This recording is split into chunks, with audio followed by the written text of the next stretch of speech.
This is a video of a 4-year-old boy with autism. I've been working with his family for quite some time now, as they have other children in the home with the same diagnosis and developmental delays. When I first started working with him, he had a lot of challenges with his regulation, and he preferred to be with his family members only. He was not interested in coming to play with me. Some of our early sessions looked like him running around the room and me just trying to engage him, working on that relationship, because as I said, he was not interested in me. Oftentimes he would become emotionally upset, and those early sessions were really just about me strengthening the bond between us, where he was interested in playing with me. Since applying techniques of Greenspan Floortime, he has become very socially interested in not just me, but other people as well. He's even becoming intentional with the type of play that he has. It's easier for me to engage him now and for us to have a really beautiful interaction. Mom has recently reported that he is initiating play at home with not only her and dad, but with the other siblings as well. Okay. Crash. Yeah. Oh, crash. Yeah, crash. Crash. Yeah. No, I know you're excited. A lot of oh, crash. Yeah. Yeah. And crash. Here we go. Here comes another crash. Don't drop that drink. Here comes another crash and a crash. Yeah, I gotta smile. In the first clip, you see Asher exploring the room and getting to know me. This is the first time we've met, and you see me applying the very basics of the technique of following the child's lead. Some things you may have noticed is when I was following his lead, I was joining him. I wasn't waiting and observing, but I was actually becoming part of what he was doing. He was crashing onto the mattress, so I started crashing onto the mattress. So we have to join him physically, number one. Number two is we also have to join him verbally. And this doesn't mean we have to be using high-level language or talking rapidly, but we do need to provide language within the meaningful context of the experience, so one, that he can process the sounds and the words we're using at the level he's capable, but most importantly, our language produces affect, the way in which we express ourselves, whether we're counting or there's an increase in tonality as about something's about to happen and there's suspense or anticipation. We use our voices, our vocalizations, our tonality to express ourselves, but also our emotion. And this is crucial for all children because this is what they're going to connect with when they begin to interact with you and not the toys or the objects in the world around them. In this next clip, you're going to see this little boy who chose to get on the swing himself engaging in sensory play. He is interested in the swing, he likes the movement, it's something he's done before, and actually his body needs it. Many children need sensory stimulation in order to be regulated and focused and able to learn from their environment. So what we're going to be doing is using the sensory play to stimulate interaction. And in doing so, we're going to be first trying to target some very basic, simple elements of his developmental profile. First is we're going to be encouraging shared attention, engagement, and simple reciprocity. Okay, are you ready? 1, 2, and 3. Now, in the last clip, you saw the technique of a pause being used to create anticipation and suspense, which in turn encourages children to show shared attention, engagement, and simple reciprocity. The type of response he exhibited was that of a look. Now, this is very simple, and I certainly don't want to mandate that he look at me, but instead I enticed him to do so, and he chose to do so. In terms of what he's learning here, he's actually learning cause and effect, because now he knows that when he looks at someone or gives them a smile or does something, anything that's purposeful with a gesture, all of a sudden, now something fun, enjoyable, and rewarding happens. Here we go. On your marks. Oh, get set,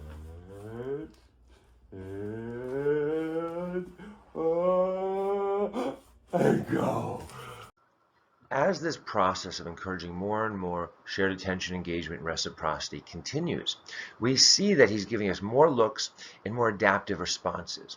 The key ingredient here is not that we're going to dictate he respond in a certain way, but that we're going to take anything he shows us as purposeful. We want to encourage him figuring out how to communicate, not necessarily utilizing a tool that he's memorized or we've taught him, which uses less of the brain to do and actually is not as meaningful long term for his overall social emotional development. Back in, huh? Still got the best thing in here. Yeah, okay. Here we go. You got it? Whoa, here we go.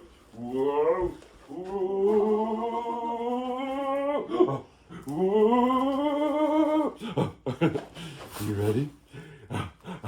Yeah, hi. Whoa. You ready? Here we go. 1, 2. Yeah. Yeah, there you go. You need a roller coaster, huh? Yeah. As you see in the last clip, we're using various types of sensory input to capture this interest. We want to make sure that he's alert and having fun and enjoying the process. And if he's not, it's up to us to figure out how to do that. So I bring the swing up higher, and in doing so, I'm starting to shake the swing and create different types of sensory stimulus. I'm using the sound of my voice. At times, you might even see me using my hands to do a little tickles or something of that nature. But regardless of what I'm doing, the intent is to show him that we're here to have fun, we're here to support his needs, which are mainly physical right now, and we're here to encourage his own adaptive forms of communication where he gets to do the thinking. Remember, we want the child to be the thinker within these sessions, so they're the ones coming up with their own response in a purposeful way. This will lead eventually to more complex forms of this, like problem solving. Good job. Whoa. Yeah. I got you. I got you. How's that feel? Yeah, hi. Oh, I don't get your ducky drink? Okay, you ready? On your marks. Get set. And go! Good job. Now, as the session progresses, we see that towards the end, he actually gets distracted. There's a window in the room. And as we know, many children love to look out windows, or they get distracted or self-involved in what's outside of the windows. And it's not that we want to discourage him or shut down the behavior or pull him away from it. Instead, we want to try to be more interesting than the window. So you'll see I'm using a lot of affect. I'm using a lot of other strategies, using something called knocking on the door, where we're giving him a little bit of sensory input in the form of tickles or some form of other touch or movement. And we see that while he is responsive to that, he continues to look out the window. Part of it is his body positioning, right? As long as a child is facing away from you and they're distracted or involved in something else, they're going to continue to be that way. So we try to use the techniques of knocking on the door and kind of the pause with anticipation and high affect. However, they're not really working until I start rotating the swing a little bit so his body positioning is no longer focused on the window, but it's still also not purely directed at me. We're trying to give him choice. I don't want to force him to look at me or play with me. Instead, I want to give him the choice. If he chose to turn back towards the window, I would probably encourage that. Or I'd turn that into the game itself. All of a sudden, I'd turn the other way and he'd turn his body. Just like I was tickling him. You would see that now the interaction is around his interest, not about discouraging it, not about pulling him away from it, but by becoming part of it. The same is true with the swing. He was interested in the swing. He got on the swing. We utilize the swing as a way of nurturing his ability to show shared attention, engagement, and basic reciprocity. And at the end here, you'll see I turn the swing halfway, and he does the rest himself. He fixes his body positioning to get ready to swing, and he gives me a big look. And you'll see variations now in how he's communicating and how we're going to reinforce it. Because we don't want to wait till he looks at us and smiles. We want to take anything he gives us. Even changing his body position, laying down, showing us he's ready. That is communication. And we need to take that and run with it. Well, where are you going? Where are you going? Where are you going? Where are you going? Where are you going? You're turning your back to me, huh? I can tickle you if you turn your back. Yes. I'm going to come around this side. I'm going to get your shoulder. I'm going to get this shoulder. I got your belly. Are you ready? 1, 2, and... What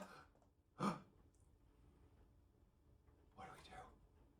Do we go? And You ready, Asher? You ready? You ready? And ooh. Oh, we stopped. I know. Yeah. Oh, there's a look. Okay, and go. Yeah. In these clips, you can see a very nice progression of where he was in the beginning, where he was a little more subdued and withdrawn at times, and was just kind of figuring out the process of how to get what he wanted and what it is even he wanted. But by the end of this, we see that he's more consistently responsive, more rapidly responsive, and he's giving us responses with more emotional texture, right? You see these smiles, you see these looks, you see a real connection in his eye to a complete stranger, someone he met just a few minutes before this. And for this little guy, it's important to understand what's next.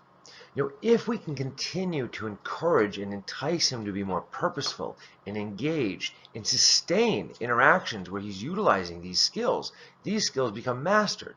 And they don't become things that he only uses in a certain environment or when prompted. These become things he's able to generalize and utilize in many environments. And the foundation of all of our communication skills is a social purpose. So showing social intent, having that interest, and being able to engage in back and forth exchanges. More and more research by neuroscientists shows that language and conversational language actually stems from pre-verbal communication patterns, meaning looks and smiles and nods and points and pushes and pulls, and using them in long patterns. So for this little guy, if we want to continue to encourage growth, which he's absolutely capable of, and we don't know what his full potential is until we try to reach it. But if we can create an environment that supports these capacities in developing, all of a sudden, he's able to operate in the world in a new way. He's able to understand the social patterns happening around him at school, whereas right now, he's not. And then all of a sudden, school becomes a more meaningful place. Now he's learning from his peers and his teacher, whereas right now, he's not learning nearly enough because he's not able to understand fully the social dynamics occurring around him. Again, if you were to walk into a classroom full of people speaking another language, you're not going to learn that language simply by being in there. And unfortunately, children with social emotional challenges and difficulties, they are not able to learn from their school environments simply by putting them in there. They need to have the foundational skill sets and capacities in order to learn from their environment, which is exactly what we're working on in these sessions. We hope you found this video helpful. These short clips are meant to share basic principles and techniques from Dr. Greenspan's official version of Floortime, the Greenspan Floortime approach. Whether you are a parent or professional, you can master Dr. Greenspan's Floortime and improve the lives of the children you care for. Visit StanleyGreenspan.com to learn more about the Greenspan Floortime approach. For in-person support in the Houston, Texas area, visit BloomDevelopmentalCenter.com. Both links are available in the caption. Don't forget to subscribe to our channel for more content on Dr. Greenspan's official version of Floortime. We'll see you next time.